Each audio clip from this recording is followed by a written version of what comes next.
ہم کسے کامیابی سمجھتے ہیں؟ جو زیادہ دولت مند ہے زیادہ کامیاب ہے، جس کی جائیداد زیادہ ہے زیادہ کامیاب ہے، جس کی تجارت بہت پھیلی ہوئی ہے زیادہ کامیاب ہے، جس کے پاس عہدہ بہت بڑا ہے زیادہ کامیاب ہے۔ یہی ہمارے کامیابی کی تصورات ہیں۔ ان تمام تصورات کی نفی ہے۔ کامیابی ان چیزوں سے متعلق ہے ہی نہیں۔ کامیابی تو ان چار چیزوں سے متعلق ہے: ایمان، عمل صالح، تواصی بالحق، تواصی بالصبر۔ یہ ہیں تو کامیابی ہے، یہ نہیں ہے تو کوئی کامیابی نہیں۔ آپ کو سلطنت عرضی مل جائے کوئی کامیابی نہیں، دنیا بھر کی نعمتیں مل جائے کوئی کامیابی نہیں، جب تک کہ یہ چار چیزیں موجود نہ ہوں: ایمان اور عمل صالح اور تواصی بالحق اور تواصی بالصبر۔ اور اگر یہ چار چیزیں حاصل ہوں تو چاہے کوئی آپ کو جانتا بھی نہ ہو، چاہے آپ کسی کٹیا میں رہتے ہو، کوئی محل نہ ہو آپ کے پاس، چاہے آپ کو روکھی سوکھی بھی مشکل سے ملتی ہو، آپ کامیاب ہیں۔ یہ ذہن میں رکھیے، معیار جب تک ہمارا یہ نہیں بنے گا ہم اسلام کے راستے پہ چل ہی نہیں سکتے۔ اس لیے کہ انسان جو بھاگ دوڑ کرتا ہے، جو سعی کرتا ہے، دن رات محنت کرتا ہے، راتوں کو سوچتا ہے، پلاننگ کرتا ہے، وہ کامیابی کے حصول کے لیے۔ اگر کامیابی کے یہ تصورات ہیں تو انہی کے لیے بھاگ دوڑ کرے، دنیا میں گم ہو جائے گا۔ جیسے اقبال نے کہا کہ کافر کی یہ پہچان کہ آفاق میں گم ہے، اور مومن کی یہ پہچان کہ گم اس میں ہے آفاق۔ یہ معیار ہے در حقیقت، جیسے کہ حضور نے فرمایا صلی اللہ علیہ وسلم کہ بہت سے لوگ ایسے بھی ہوتے ہیں جو اگر کسی محفل میں جانا چاہیں تو بار نہ پا سکیں، انہیں اجازت ہی نہ ملے۔ اگر وہ کہیں رشتہ کرنا چاہیں تو کوئی انہیں رشتہ نہ دے۔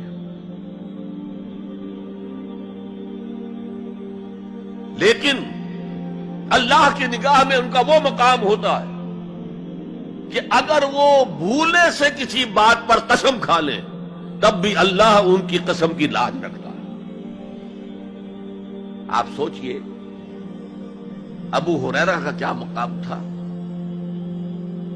ابو ذر کا کیا مقام تھا۔ حضور فرماتے ہیں صلی اللہ علیہ وسلم: من کان یسرہ ان ینظر الی زہد عیسیٰ فلینظر الی صاحب ابی ذر۔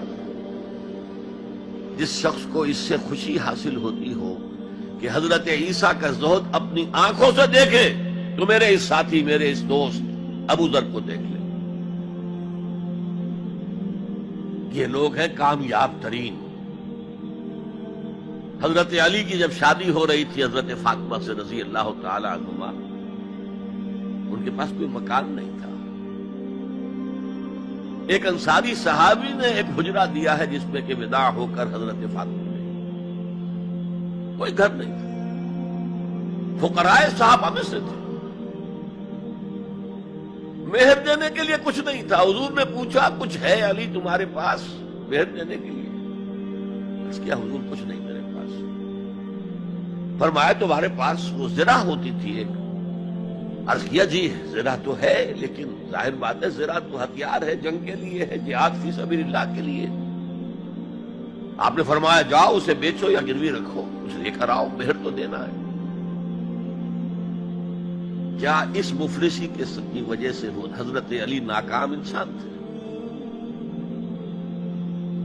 لیکن واقعہ یہ ہے کہ کامیابی کے اور ناکامی کے اس معیار پر ہمارا دل ٹھکتا ہے۔ دل ٹھک جائے تو کیا کہنے، زندگی میں انقلاب آ جائے۔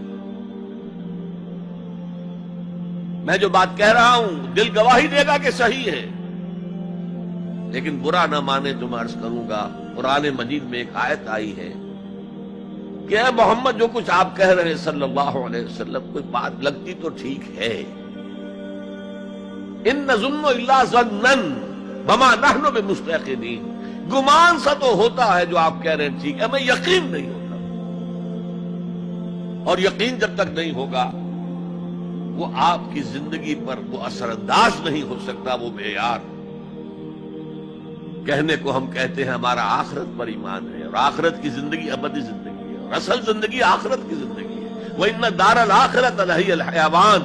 لیکن ہماری بھاگ دوڑ، ہماری سعی و جہد، کہاں سے کہاں ہم جاتے ہیں اچھے کیریئرز کی تلاش میں.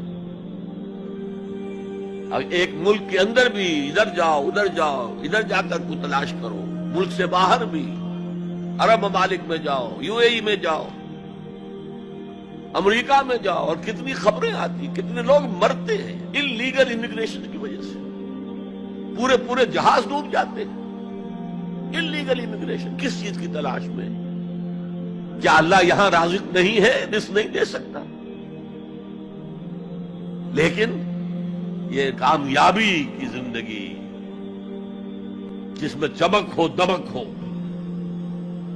اقبال کہتے ہیں کہ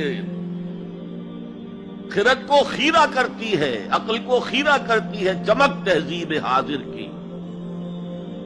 یہ صناعی مگر جھوٹے نگوں کی ریزہ کاری ہے، یہ جھوٹے رزقوں کی ریزہ کاری ہے، کوئی اس کی حقیقت ہی نہیں. تو پہلی بات زمانے کی قسم ہے، تمام انسان خسارے میں ہیں، یقیناً ہے، یقیناً ہے، سوائے ان کے جو 4 شرطیں پوری کریں.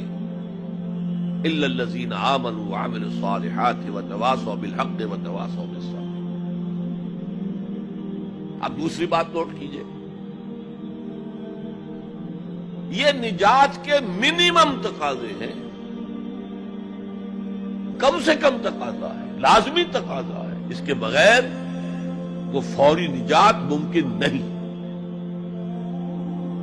اب تیسری چیز، اور یہ ہمارے تصورات کی بڑی نفی کر دینے والی شے ہے، یہ چاروں شرطیں لازم ہیں. ہم سمجھ بیٹھے صرف ایمان سے نجات ہو جائے گی. اس سے بھی آگے ایمان ہو نہ ہو، ہم مسلمان ہیں، محمد کے امتی ہیں صلی اللہ علیہ وسلم، نجات تو ہو ہی جانی ہے. یہی تصورات ہیں کہ جنہوں نے ہمیں بے عمل کر دیا. جب بغیر کسی سعی کے، بغیر کسی محنت کے، بغیر کسی بھاگ دوڑ کے، بغیر کسی قربانی کے نجات حاصل ہو جائے تو کس کا دماغ خراب ہوا ہے کہ وہ محنتیں کرے، مشقتیں کرے، قربانیاں دے، اپنا خون دے، اپنا مال دے. لہذا یہ چاروں چیزیں لازم ہیں. یہ اللہ کا کلام ہے، یہ شاعری نہیں ہے. شاعری میں مبالغہ بھی ہو جاتا ہے. اللہ کا کلام ایک ایک حرف جو غالب کہتا ہے کہ گنجینہ معنی کا طلسم اس کو سمجھیو، جو لفظ کے غالب میرے اشعار میں آوے. میرے اشعار میں جو لفظ آتا ہے اس کو گنجینہ معنی کا طلسم سمجھنا، یوں نہیں کہ میں نے ایسے ہی عام طور پہ وہ لفظ استعمال کر دیا. اب فارسی میں کہتا ہے زیرے ہر لفظ غالب کیدا ہم میں خانہ ہے. میں نے غالب کے ایک ایک لفظ کے نیچے ایک میں خانہ پایا، علم کا میں خانہ، حکمت کا میں خانہ، فلسفے کا میں خانہ. تو یہ قرآن غالب نے تو تعلی کی ہے، لیکن یہ اللہ کا کلام ہے، یہاں ہر حرف لازم ہے.